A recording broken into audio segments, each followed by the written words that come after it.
Yes, good morning, students. Today's topic for discussion is subject-verb agreement. So, subject is something in the sentence about whom we talk. So, subject is the major part of speech, and it happens to be the noun or the pronoun, and it is the main part of the sentence where because we talk about that thing only. So, subject is about whom we talk in a sentence. And verb is another one of the major part of the speech, and a sentence cannot be a sentence if there is no verb. So verb actually is something which denotes the state of action, or which shows the position, or which shows the uh, action, right? So in a sentence, verb must agree with the subject in number and person, right? So suppose I say she is doing her work. Here she is a singular and is, okay, but if I want to say they are doing their work, so they is plural. So with they we use the verb are. So here I mean like using the verb according to the person. Okay, if the subject is singular, then the verb will also be singular, and if the verb is plural, if the subject is plural, then the subject verb will also be plural, right? So if we talk about the person, like if I say I, then I say I am. But if I say you are. If I say he is. So these are three persons. I is the first person, you is the second person, he, she, it, or they are the third person. So we have different rules for like which verbs are to be used for which person, and singular subject takes singular verb and plural subject takes plural verbs, right? And apart from these basic rules related to tenses, we have so many other rules in which the subject and verb agree with each other, right? There are so many other rules, and those rules we must know. So here are a few rules in front of us on the screen. So let us discuss them. So the basic rule, a singular subject, for example, she or Bill or car, these are the three subjects they're talking about. A singular subject takes a singular verb. She is, Bill goes, or car shines brightly, anything. So whereas a plural subject takes a plural verb. Examples are there. The list of items is on the desk, or the list of items are on the desk. What will you say? What is correct? The list of items is on the desk, or list of items are on the desk? Come on. Here the subject is, yes, Gaurav Manyavit is, Gaurav and Manyavit, your answer is correct. Is Manyavit, yes. Yeah, here the subject is list. When the sentence is the list of items, here the subject is basically list.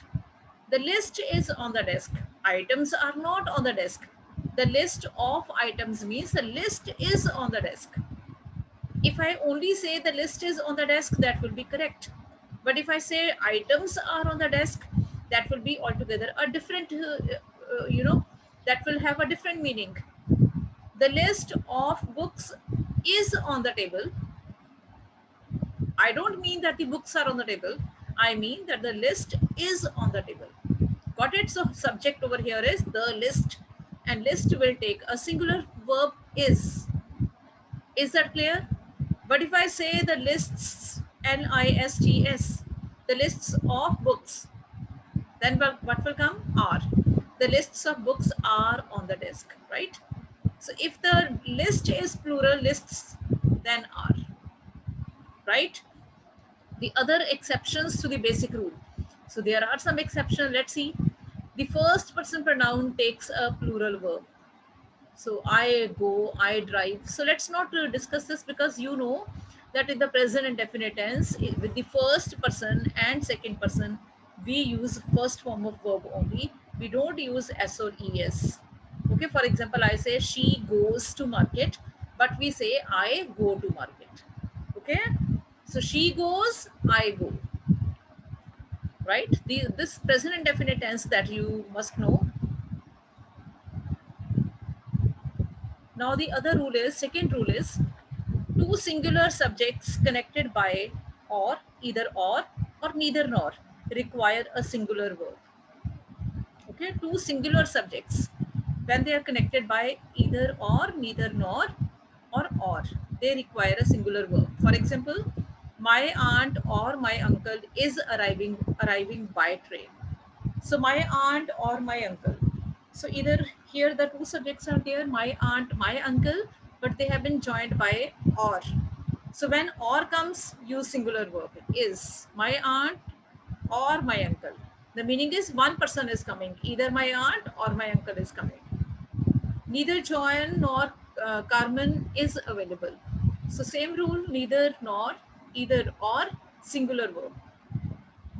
Either Kiana or Cassie is helping today. So either this or that. Is either or, neither nor, or simply or, we'll take the verb singular.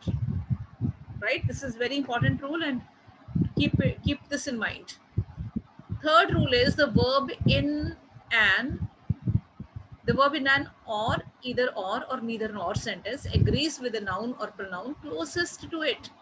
So this is the same rule. In the previous second rule, we read out that where there is either or, neither nor, or, we use singular verb.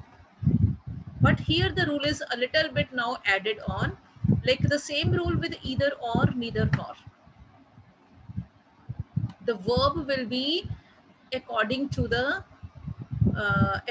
noun or pronoun which is near the verb.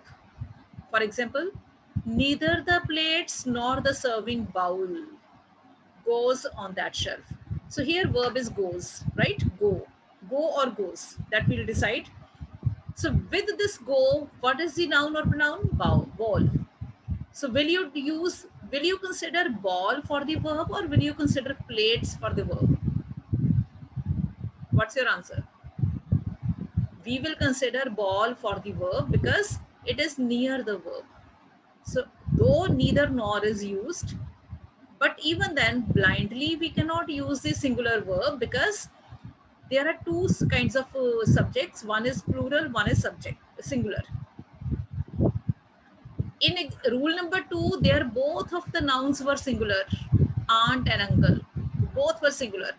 But here both are different, plates, plural, ball, singular. In this case, we'll be using the verb according to the subject which is near the verb. So ball is singular, so the verb will also be singular, that is goes. Had it been balls, serving balls, then we would have written go. Is that clear? Neither the serving ball nor the plates. Yes, Ansha?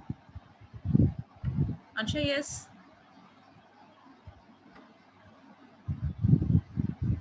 Do we have to write rules in the fair notebook? Yes, you note them down. In the fair notebook, you can write only rules. Don't write all, just one example would be enough. Okay, that is better when you do, right? Yeah, when you do grammar exercises like this, then you can note down the rules, and the rules can maybe accompanied by just one or two examples, right? So the purpose is only that you remain attentive in the class. The next one is, so here the third rule is like where either or neither nor. In this case, when the subjects are singular and plural, I mean both different, then we will be using the verb according to the subject which is nearest to it. Okay. So for example, I say either Rahim or his friends dash coming to my house. What will be the answer? Are coming to my house or is coming to my house? Either Rahim or his friends dash coming to my house. So what's the answer? Yes, Navnoor. Navnoor is saying is. Gaurav is saying are. So Gaurav, your answer is correct, are. Because my question was, Navnoor, again listen. either Rahim or his friends. So the subject near the verb is friends, and friends is plural. So we'll be using the verb according to the subject which is near the verb. Okay. For example, here also, neither the plates nor the serving ball goes. Goes is a singular verb. You must be knowing. Why is it singular? Because ball is also singular. In the very next example, plates. Plates is plural, so the verb is also plural. Go. Got it? Now rule number 4.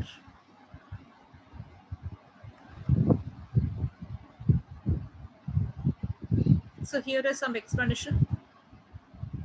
This rule can lead to bumps in the road. For example, if there is one or two subjects, it could lead to the odd sentence. Neither she, my friends, nor I am going to the festival. But here the rule is again the same. So the writer is saying when there are more than two subjects, but even then the rule will remain the same, that the verb will be used accordingly, according to the subject which is nearest to it. Nor I am. Got it? If possible, it is best to reword such grammatical correct but awkward sentence. Neither she, I, nor my friends are going to the festival. So what does he want to say? Like when you get a sentence in which there are all the cases, all the persons in the pronoun. She is third person. Okay, I am the first person. My friends are also third person. In this case, the correction would be she, neither she, I, or my friends. So I would come in the end. So when we have all the persons in one sentence, then the sequence happens to be first of all comes the second person. If second person is not there, then first would come the third person, then first person would come. First person comes in the end. Okay, I come in the end. But that is a different issue. Right now we are only talking about like when either or comes, then we are to use the rule verb according to the subject nearest to it. That's the main rule. You don't need to get confused over here with other rules. As a general rule, use a plural verb with two or more subjects when they are connected by and. So use a plural verb with two or more subjects when they are connected by and. Simple rule: when there is and, then plural verb comes. A car and a bike are my means of transportation. But note this: breaking and entering is against the law. Breaking and entering is against the law. The bed and breakfast was charming. So here the same rule which we discussed earlier also. Time and tide waits for none. Bread and butter is a. So when two words relate to one expression, then we use singular verb. But otherwise, when there are two subjects joined by and, we use are. A car and a bike. So there are two means of transportation. Car is separate and bike is separate. A car and a bike. Okay, so here it means that we are talking about two means of transportation. So R will come. But here when we say the bed and breakfast were charming, it means that he's talking about boarding and lodging. Okay. So here breaking and entering, bed and breakfast are compound nouns like bread and butter. Right?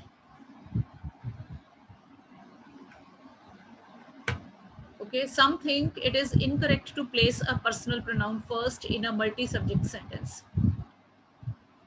So this rule we can avoid right now because it's again that confusing rule which we can discuss later on. So sometimes the subject is separated from the verb by such words as along with, as well as, besides, not, etc. So these words and phrases are not part of subject. Ignore them and use a singular verb when the subject is singular. So here the point is what to do with the expressions like along with or as well as or besides. The politician along with a newsman is expected shortly. So what's the like expression? The politician is coming shortly.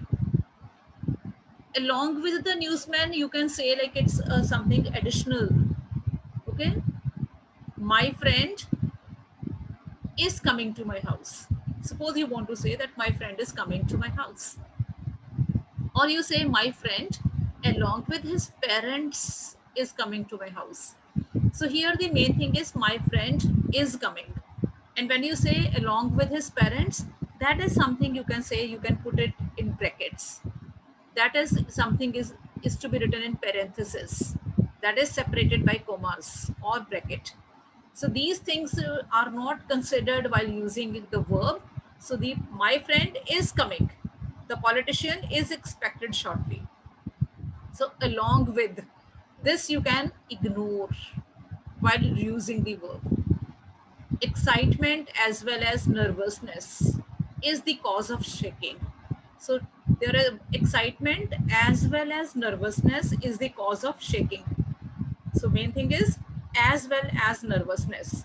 So though as well as is used in this with the same meaning as and, but even then you can use it as parenthesis. You can separate it with the help of commas, and basic verb is excitement.